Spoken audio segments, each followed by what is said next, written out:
Welcome back. અમદાવાદમાં doctor Baba Saheb આંબેડકરની પ્રતિમા ખંડિત કરાયા બાદ વિરોધ યથાવત છે। ભાજપના આગેવાનો પોલીસ કમિશનરને રજૂઆત કરવા માટે પહોંચ્યા।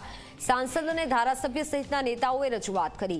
અમદાવાદ પશ્ચિમના એમપી દિનેશ મકવાણા અને એમએલએ ઉપસ્થિત રહ્યા। તાત્કાલિક આરોપીની ધરપકડ થાય તે માટે કમિશનરને રજૂઆત કરવામાં આવી છે।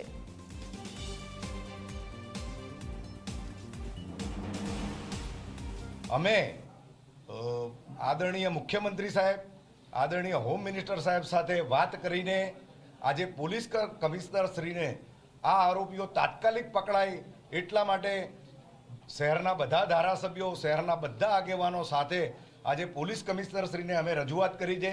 પોલીસ કમિશનર સાહેબે અમને આશ્વાસન આપ્યું છે કે ટૂંક સમયની અંદર 24 કે 48 કલાકની અંદર આરોપીઓ પકડાઈ જશે અને આરોપીઓને કડકમાં કડક સજા થાય એ દિશાના અમારી સાથે ચર્ચા કરી છે।